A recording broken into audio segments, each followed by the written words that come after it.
कि यहाँ पर जो आतंकी हैं, जिनको पाकिस्तान पनाह दे रहा है, जो उनके ट्रेनिंग सेंटर हैं, जहाँ से वो आतंक के बीज बो रहा है, उन्हीं जगहों को निशाना बनाया गया, किसी आम आदमी को नहीं छेड़ा गया। तो ये बहुत ज़्यादा महत्वपूर्ण हो जाता है कि जब आप युद्ध की तैयारी करते हैं, किस तरीके हमले की तैयारी करते हैं, तो उस हमले की तैयारी में आप बाकी लोगों को, इंसानियत का ख्याल रख रहे हैं। भारत ने इसका भी सबसे ज़्यादा परिचय दिया है। आपको ये भी समझना पड़ेगा कि इस पूरे ऑपरेशन के दौरान किसी आम आदमी को, आपको और मेरे जैसे किसी व्यक्ति को कोई क्षति ना पहुंचे, इसका भी खासा ख्याल रखा गया है।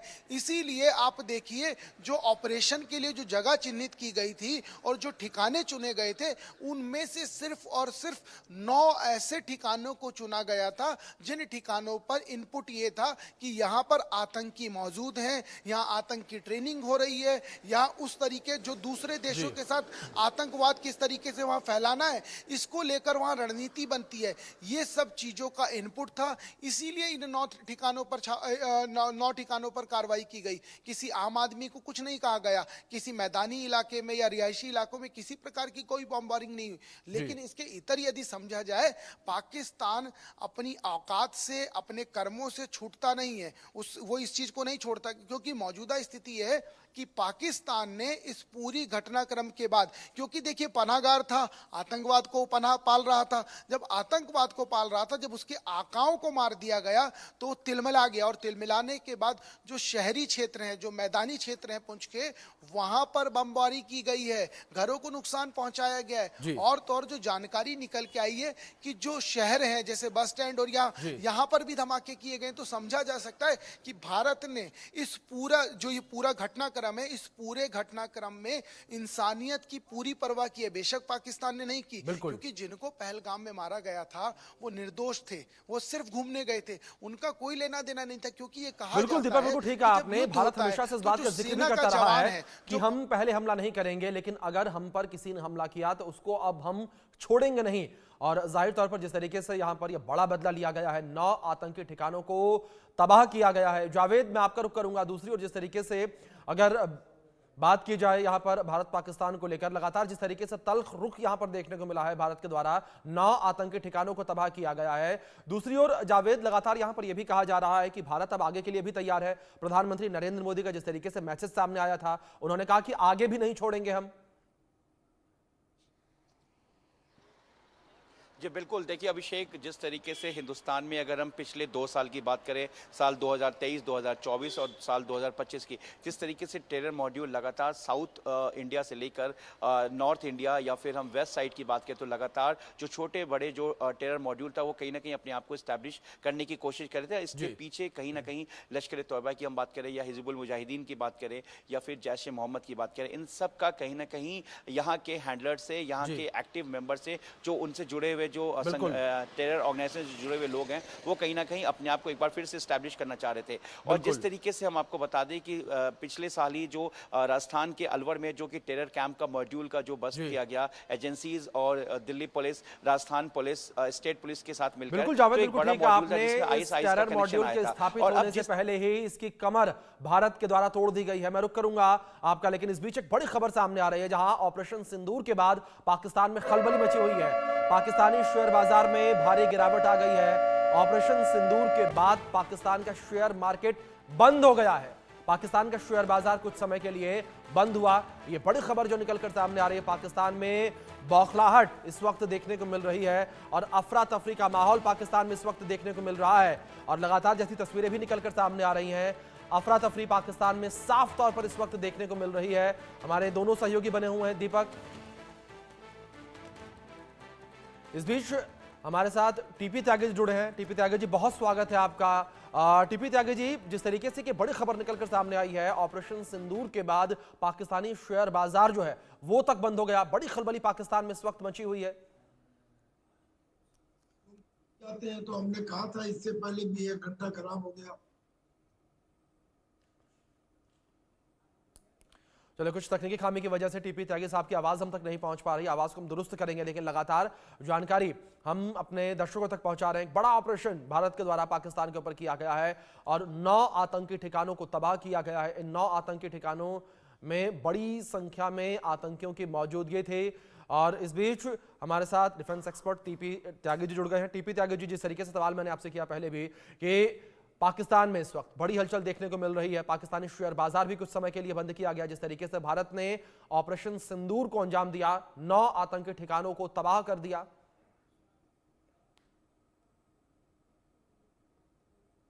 आप मेरे से पूछ रहे हैं? जी त्यागी जी। तो मैं तो स्क्रीन पे दिखाई नहीं दे रहा हूं मुझे अपने सर आपकी आवाज आ रही है, आप कहिए, स्क्रीन पर भी लाएंगे आपको। अच्छा खैर कोई बात।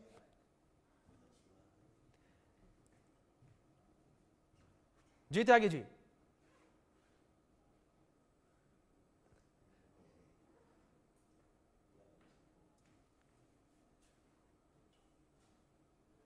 त्यागी जी आवाज पहुंच रही है आप तक मेरी? चलिए लगता है किसी तकनीकी खामी की वजह से टीपी त्यागी जी की आवाज हम तक नहीं पहुंच पा रही है। लेकिन इस बीच जिस तरीके से जानकारी है, भारत ने बड़ी स्ट्राइक यहां पर पाकिस्तान के ऊपर की है। इस बीच हमारे दोनों सहयोगी भी हमारे साथ बने हुए हैं, सीधे रुक करेंगे। दीपक मैं आपका रुक करूंगा। जिस तरीके से एक बड़ा ऑपरेशन भारत के द्वारा जो है वो किया गया, बड़े ऑपरेशन को अंजाम दिया गया, लेकिन वहीं दूसरी ओर पाकिस्तान में बड़ी खलबली देखने को मिल रही है, और ऐसी खलबली कि पाकिस्तानी शेयर बाजार तक बंद हो गया। जी बिल्कुल, देखिए लाजमी है शेयर बाजार की उनकी क्या स्थिति होगी आप समझ सकते हैं। जहाँ 800 रुपए किलो आटा मिले, पेट्रोल पंप पे पेट्रोल लेने जाओ तो पेट्रोल ना मिले, वहाँ का शेयर बाजार और वहाँ की मार्केट की स्थिति का आप आकलन कर सकते हैं।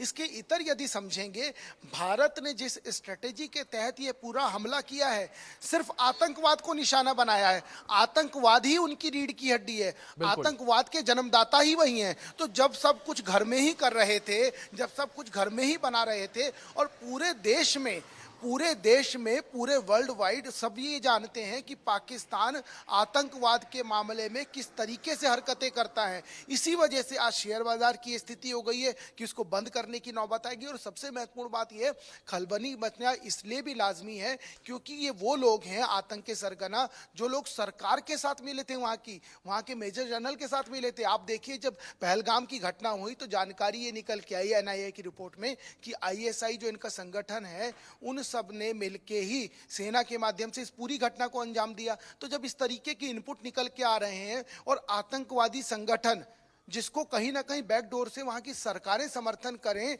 वहां के नेता समर्थन करें, और तो और वहां के जो सेलिब्रिटी हैं वो भी उनके खिलाफ ना बोले, तो आप समझ सकते हैं कि किस तरह की मोटोस ऑपरेंडी और किस तरह की रणनीति पाकिस्तान में चली जाती है। क्योंकि ऐसा भारत में नहीं होता, भारत के संस्कार नहीं है, भारत में इस तरह की चीजें नहीं देखने को मिलेगी। हमने यदि अपना बदला भी लिया, हमने यदि अपने 27 जो वो हमारे वो लोग थे जिनकी कोई गलती नहीं थी, हमने यदि उसका बदला भी लिया तो हमने किसी आम आदमी को नहीं मारा, हमने किसी पाकिस्तानी को नहीं मारा, हमने फिर भी दरिया दिली दिखाई। हमने सिर्फ उनको मारा जिन्होंने इसकी रणनीति बनाई थी, जिन्होंने इसकी रूपरेखा तैयार की थी, जिन्होंने इनको पनाह दी थी और जिन्होंने इस पूरे कृत्य को अंजाम दिया था। हमने किसी आम आदमी को नहीं मारा। यही अंतर है, हमने केवल उनको मारा जिन्हें पूरा विश्व मारना चाहता है, जिन्हें पूरा विश्व खत्म करना चाहता है। हमने आतंकवाद पर एक बड़ी चोट की है। इस बीच defence expert TP Tyagi ji हमारे साथ फिर से जुड़े हैं, रुक करेंगे उनका। त्यागी साहब, जिस तरीके से भारत ने बड़ा अटैक पाकिस्तान के ऊपर किया है, अब पाकिस्तान पूरे विश्व में जाकर किस तरीके से रोता नजर आएगा कि हमारे यहां आतंकवाद नहीं है। भले उसने कई बार तमाम बड़े अंतर्राष्ट्रीय मंच से इस बात को स्वीकारा है कि पाकिस्तान आतंकवाद से ग्रसित है और पाकिस्तान की धरती आतंकवाद के लिए इस्तेमाल की जाती है। ये आपका सवाल कि पाकिस्तान अगर जाके ये कहेगा कि हमारे यहाँ आतंकवाद नहीं है, इसका तो ऐसा मतलब हो गया कि जैसे ऑक्सीजन ये कहेगी कि मैं वस्तुओं के जलने में मदद नहीं करती। कौन इस पे यकीन करेगा? तो उनके डिफेंस मिनिस्टर ये कह चुके हैं कि पिछले 30 साल से हम आतंकवादियों को पैसे दे रहे हैं, ट्रेनिंग कर रहे हैं, सहयोग कर रहे हैं, और ये भी कह रहे हैं कि हम ये गंदा काम वेस्ट के कहने के ऊपर कर रहे हैं। तो लिहाजा ये तो पॉइंट खत्म हो गया कि पाकिस्तान की कोई बात सुनेगा कि वो आतंक के अंदर लिप्त नहीं है। अब जो ऑपरेशन सिंदूर हुआ है, इस ऑपरेशन सिंदूर में कुछ चीजें इतनी अच्छी हुई है कि जिसको काबिले एहतराम और काबिले तारीफ है। पहली बात तो ये हुई है कि इसमें 9 आतंकी ट्रेनिंग कैंप को, उनमें मस्जिदों को, उनमें उनके हेडक्वार्टर्स को तबाह किया गया। भावलपुर के अंदर जैश ए मोहम्मद का कैंप तबाह किया गया, जिसमें मसूद अजहर के 14 परिवार के लोगों को मार दिया गया, और जो अब ये कह रहा है कि मुझे भी मार दे तो अच्छा है।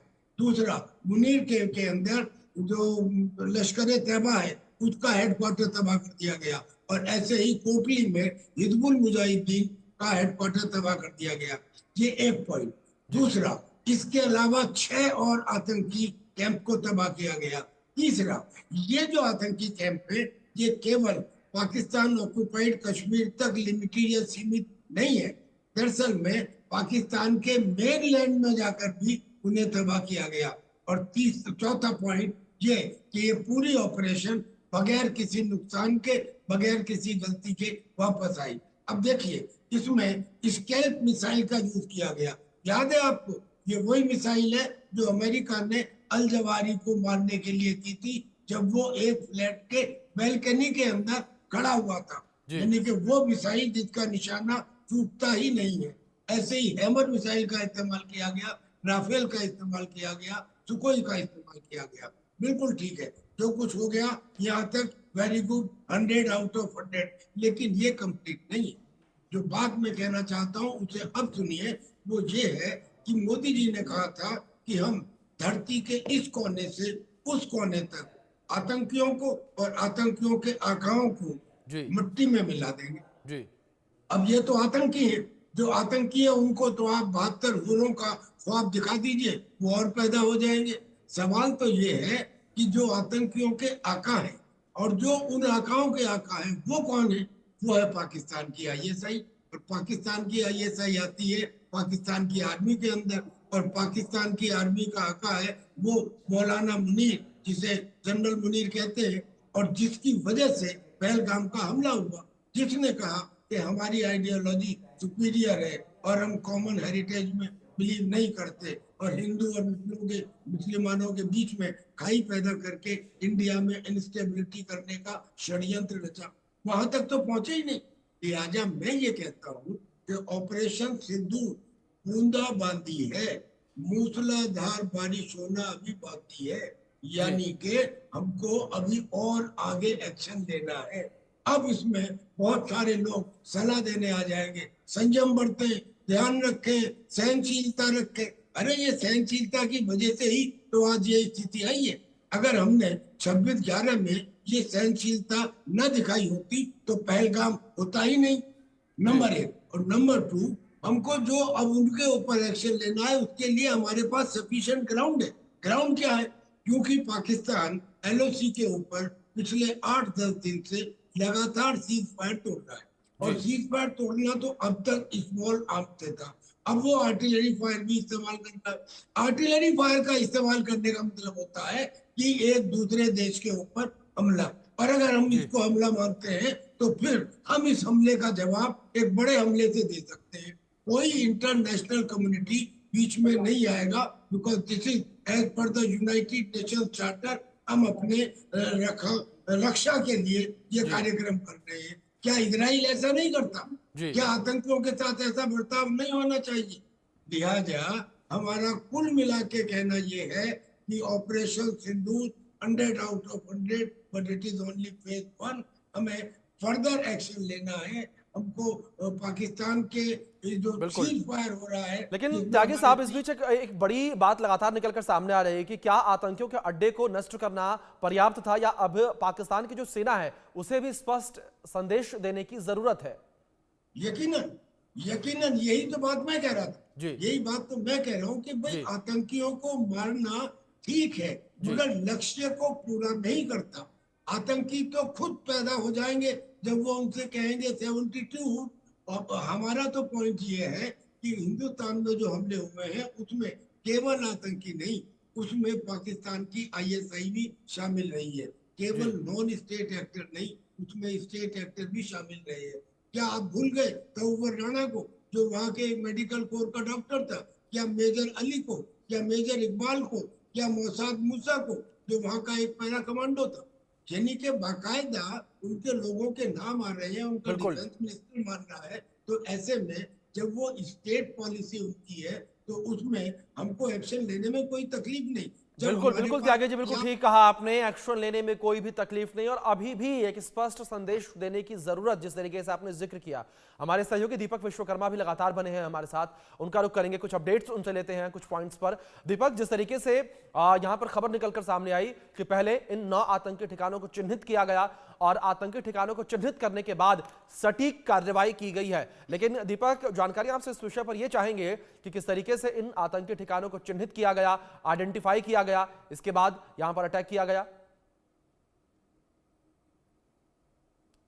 देखिए, इसके लिए पहले से रणनीति बनाई गई। जब जैसे ही पहलगाम हुआ और उसके बाद जिस तरीके से देश में आवाज उठने लगी कि अब आर पार चाहिए, अब और नहीं सहन होगा, ये कश्मीर से कन्याकुमारी तक ये आवाज उठ रही थी। और उसके बाद बिहार में एक सभा में प्रधानमंत्री इस चीज का इशारा कर देते हैं कि बख्शा किसी को नहीं जाएगा और आतंकवाद के खिलाफ पुरजोर मजम्मत की जाती है और इसके खिलाफ लड़ा जाएगा। उसके बाद तमाम देशों से बात भी की गई, यूएई से बात की गई, व्लादिमीर पुतिन से बात की गई और तमाम जो दूसरे अंतर्राष्ट्रीय पटल पर बात की गई। और चूंकि भारत की कोई गलती नहीं थी, हमारी तरफ से कोई ऐसा काम नहीं किया गया था कि हमको कहीं जाके गिड़गिड़ाना पड़े, लेकिन पाकिस्तान जिस तरीके से धमकियां दे रहा था, चाहे वो परमाणु की हो, चाहे वो सिंधु नदी के जल रोकने के बाद। दीपक, मैं रोकूंगा आपको। बड़ी खबर है इस बीच, एनएसए डोभाल ने कई देशों के एनएसए से बात की है। बड़ी खबर है, जापान, रूस, यूके के एनएसए से बात की है, अमेरिका, यूएई, सऊदी अरब के एनएसए से बात की गई है। एनएसए अजीत डोभाल ने ऑपरेशन सिंदूर की जानकारी दी है। ये बड़ी खबर है जो इस बीच सामने आ रही है। एनएसए अजीत डोभाल ने ऑपरेशन सिंदूर की जानकारी दी है। ये बड़ी खबर है, एनएसए डोभाल ने ऑपरेशन सिंदूर की जानकारी दी है। तमाम जो देशों के एनएसए हैं उनसे बात की है और एनएसए सिंदूर की जानकारी दी है। बताया किस तरीके से भारत ने बड़ी स्ट्राइक को अंजाम दिया है, किस तरीके से इन आतंकियों की कमर को तोड़ा गया है। दीपक, मैं रुक करूंगा फिर से एक बार आपका। और जिस तरीके से एनएसए अजीत डोभाल ने तमाम देशों के एनएसए से बात की है, ऑपरेशन सिंदूर को लेकर जानकारी दी है, क्या इंफॉर्मेशन इसको लेकर मिल पा रही है, किस तरीके से पूरी चर्चा हुई है? देखिए, ये इसलिए भी जरूरी है क्योंकि ये तमाम वो देश हैं, चाहे जापान हो, चाहे वो रशिया हो, तमाम ये वो देश हैं जिन्होंने भारत को ये कह दिया था कि हम आपके साथ हैं और आतंकवाद की इस लड़ाई में हम आतंकवाद का पुरजोर विरोध करते हैं और आप जो भी फैसला लेंगे आतंकवाद के खिलाफ इस लड़ाई में, हम आपके साथ खड़े हैं। तो इस साथ के बाद और अंतर्राष्ट्रीय पटल पर जिस तरीके से जापान हो, रशिया हो और बाकी तो इजराइल हो, इन देशों से जिस तरीके के भारत के संबंध हैं वो किसी से छिपे नहीं है। और वे लोग भी जानते हैं कि भारत एक शांति का टापू है, भारत में बापू की पूजा आज भी की जाती है और भारत इस तरह की चीजों को अंजाम नहीं दे सकता। तो भारत जिस तरीके का देश है, उस तरीके के देश होने के नाते जिस तरीके के साथ उसकी घटना होती है, जिस तरीके की हरकत पाकिस्तान जैसा देश करता है, इसी को लेकर ये रणनीति जब बनाई गई थी कि अब एक ऑपरेशन चलाया जाएगा जिसका नाम सिंदूर रखा गया। इस ऑपरेशन की सफलता के बाद अब जो एनएसए है दूसरे देशों को, उनके साथ जानकारी साझा की गई है कि इस तरीके का ऑपरेशन था, इतने बजे इस ऑपरेशन को अंजाम दिया गया, इतने आतंकियों को मार गिराया। ये इसलिए भी जरूरी हो जाता है जो साथी देश हैं अंतर्राष्ट्रीय पटल पर, जब किसी तरह की स्थिति चाहे यूएन की हो चाहे तमाम दूसरी, और जब कभी इनके साथ की जरूरत होती है तो आपको एक एक चीज साझा करनी होती है, क्योंकि इन लोगों ने भी आतंकवाद को देखा है और ये लोग भी जानते हैं कि आतंकवाद का कोई चेहरा नहीं है। बिल्कुल बिल्कुल दीपक, बिल्कुल ठीक कहा आपने, आतंकवाद का कोई भी चेहरा नहीं होता और इसी आतंकवाद पर भारत के द्वारा एक बड़ा प्रहार किया गया है। टीपी त्यागी साहब लगातार बने हैं हमारे साथ डिफेंस एक्सपर्ट के तौर पर। त्यागी जी, एक बड़ा सवाल आपसे यहां पर यह है कि क्या अब पाकिस्तान जो है वो पारंपरिक युद्ध की ओर बढ़ेगा या पाकिस्तान के द्वारा कोई रणनीति बनाई जाएगी या पाकिस्तान अंतर्राष्ट्रीय मंच पर जाकर न्याय की गुहार लगाता नजर आएगा?